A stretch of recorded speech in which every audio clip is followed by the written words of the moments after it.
շատ կարևոր հարց, մասնակցելու եք արդյոք 2026 թվականի խորհրդարանական ընտրություններին։ Մենք այստեղ երկու փուլ ենք բերել, մենք ապրիլի սկզբին եւս իրականացրել ենք հարցում եւ վերապարակել ենք, սա մոխրագույն գույնն է, ցուցանիշները եւ այժմյան այս ցուցանիշները։ Մենք տեսնում ենք, որ 57.5%-ը ասել է, որ միանշանակ այո մասնակցելու են ընտրություններին, ինչը բավականին լավ ցուցանիշ է, կարծում եմ, ընդ որում եթե նկատում եք բավականին մեծ աճ կա, մոտ 5%-ից ավել աճ կա այս ցուցանիշի մեջ, ինչը ողջունելի է։ Ավելի շուտ այո նշել է 13.2%-ը, ավելի շուտ ոչ նշել է 8.3% եւ միանշանակ ոչ նշել է 9.9%, 11.2%-ը դժվարացել է այս հարցին պատասխանել, ամեն դեպքում նորից կնկրկնվեմ, այս տենդենսը բավականին դրական է, որ 57.5%-ը նշել է, որ վստահ է, որ գալու է ընտրատեղամաս եւ կատարի իր քվեարկությունը։ Եվ կարծում եմ ամենասպասելի տվյալները, որը որ բոլորին հետաքրքրում է, հետեւյալ սլայդն է։ Եթե խորհրդարանական ընտրությունները տեղի ունենան հաջորդ կիրակի, որ կուսակցությանը կքվեարկեիք կամ դաշինքին կքվեարկեիք։ Եվ այսպես 26.7%-ը նշել է քաղաքացիական պայմանագիր կուսակցություն, ուժեղ Հայաստան դաշինք նշել է 14.1%, ես կանցնեմ տվյալները կներկայացնեմ, հետո կանրադառնամ գրեթե ուժերին առանձին։ Հայաստան կուսակցությունների դաշինք նշել է 8.2%-ը, այսինքն նրանք արդեն իսկացնում են այդ շեմը, որ նախատեսված է դաշինքների համար, Բարգավաճ Հայաստան կուսակցություն 7.9%, Միասնության թևեր կուսակցություն այստեղ ունենք բավականին մեծ աճ 4.2%, Դեմոկրատիա օրենք կարգապահություն կուսակցությունը 3.1%, Լուսավոր Հայաստան կուսակցություն 2.7%, Հայաստանի շնորհապետական կուսակցություն 2.3%, եւս բավական լավ աճ կա այստեղ, Նոր ուժ ռեֆորմիստական կուսակցություն 1.9%, սա եթե չեմ սխալվում, Հայկ Մարությանի կուսակցությունն է, Հանրապետություն կուսակցություն 1.7%, Քրիստոնյա ժողովրդավարական կուսակցություն 1.1%, Ազգային ժողովրդավարական բևեռ համահայկական կուսակցություն 0.7%, Բոլորին դեմ եմ ժողովրդավարական կուսակցություն 0.6%,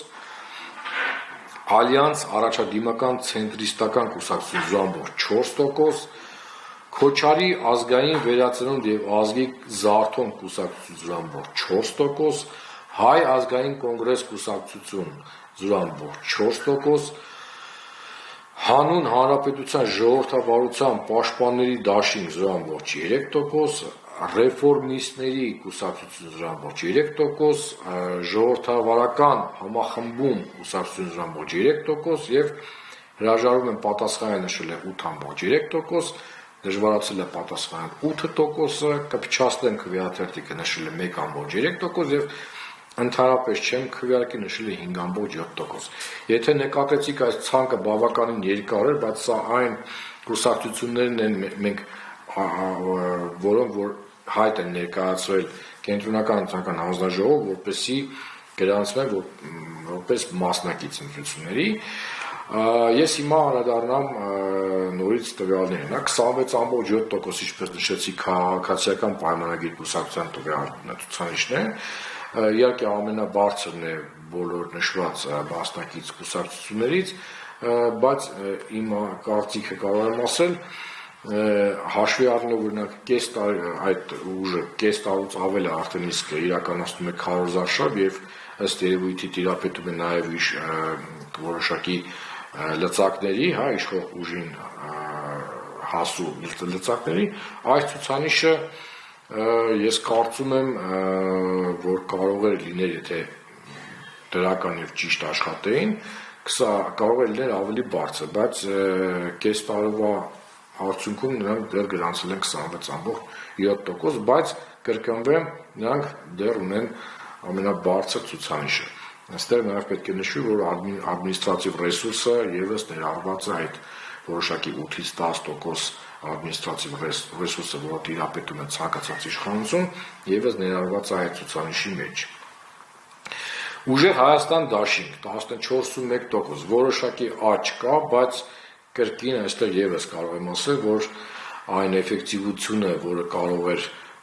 ունենալ այդ ընտրարշավը, դեռ մենք չենք նկատում, այլ կրկնում եմ, որոշակի աճ կա, բայց կարծում եմ, որ կարող է լինել ավելի շատ։ Այստեղ նաև պետք է նշենք, որ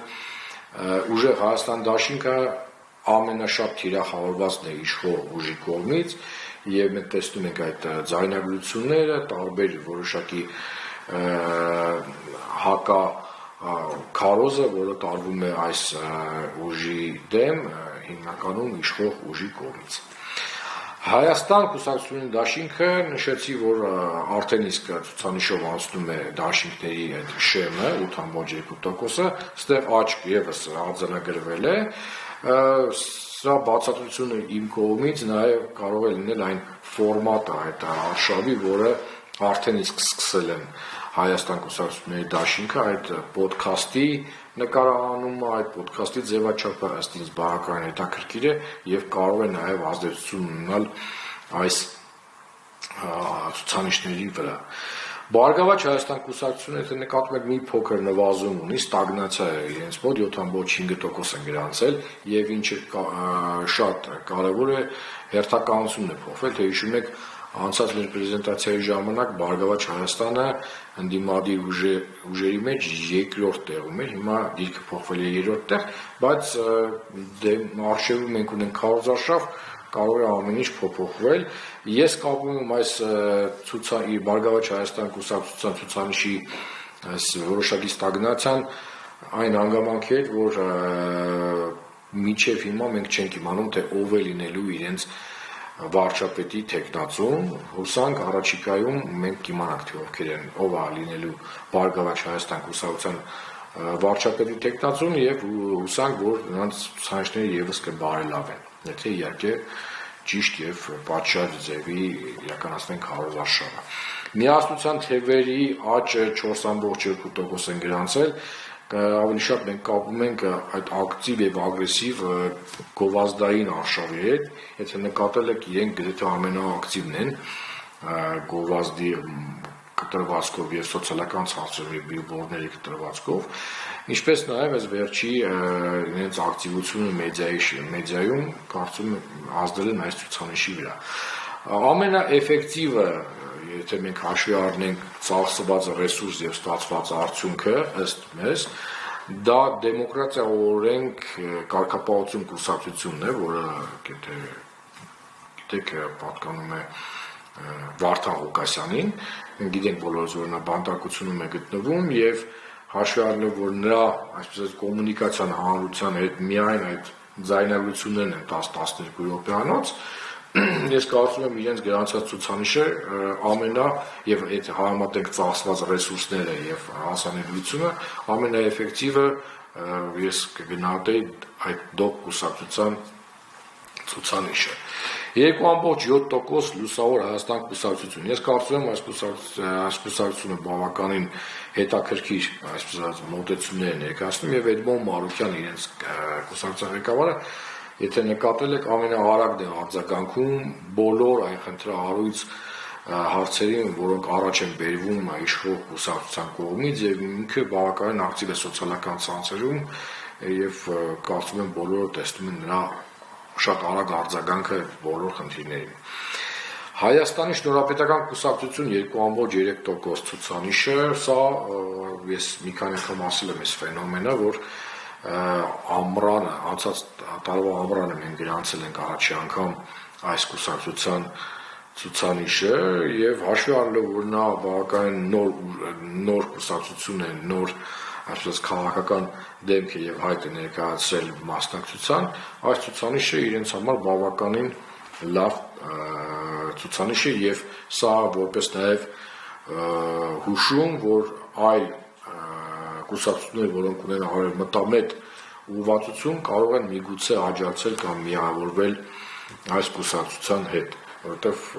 իրականում արդյունքները բավականին տպավորիչ են հաշվի առնելով նրանց աշխատանքի ժամանակահատվածը։ Նոր ուժ ռեֆորմիստական կուսակցությունը, ինչպես ասացի, դա Հայկ Մարությանի 1.5, գրեթե 2% ցուցանիշը եւս բավականին լավ է։ Ու հաշվի առնելով, որ Հայկ Մարությանը հայտնի դերասան է եւ նաեւ աշխատել է որոշակի ժամանակաշրջան քաղաքապետ, հիմա էլ ունի խիստ հակաիշխանական դիրքավորում։ Հանրապետություն կուսակցությունը 1.7%, եւս ունի շանսեր հավակնելու, որ կանցնի Շեմը, եւ քրիստոնյա ժողովրդական կուսակցություն 1.1%։ Մնացած ցուցանիշները չեն թվում եւ ուղակի հորդորում եմ, ես իհարկե իրավունք չունեմ պահանջելու կամ այսպես խրատական խոսք ասելու, բայց ելնելով ցուցանիշներից մնացած բոլոր հայտ ներկայացած կուսակցությունները, որոնք գնացել են 1%-ից ցածր ցուցանիշ, ես ուղղակի հորդորով դիմում եմ, որպեսզի իրենք չունենալով արդեն հիմա տեսնելով մենք տեսնում ենք, որ չունեն ըստ երևույթի ռեալ շանս հաղթահարել 4%-ի շեմը, ես ուղղակի նրանց խորհուրդ կտամ գտնել այլ կուսակցություններ, որոնք որ ունեն արդեն իսկ գրանցած որոշակի ցուցանիշներ եւ դուրս գան ընտրապայքարից եւ աջակցեն այդ կուսակցություններին, մենք չենք ուղղորդում ով ումա աջակցի, դա պետք է գա իրենց ծրագրերից, իրենց ինտեգրման վեկտորից, որը իրենք ուզում են, որ լինի Հայաստանի համար։ Եվս կրկնվեմ, այս ցուցանիշները շատ օգտակար պետք է լինեն մեկնարկային ցուցանիշներ են բոլոր մասնակից կուսակցություններին եւ իշխող ուժի համար օգտակար կարծում եմ եւ նաեւ ընդդիմադիր մասնակից ուժերի համար, որպեսզի իրենք ճիշտ գնահատեն իրենց արկա իրավիճակը, հաշվի առնեն իրենց ռեսուրսները եւ հիմա միջև ընտրապայքար մտնելը ճիշտ կողմնորոշվեն։ Հետագայում մեր աշխատանքը նաեւ կհեշտացվի, որովհետեւ տեսակ 19 կուսակցության ցուցանիշ թվերը ինչքան երկար է տևում, այդ ամեն ինչ հետ 19 կուսակցություններ մնան, պատկերացրեք իրենք 19 որոշակի մեսիջներ են հղելու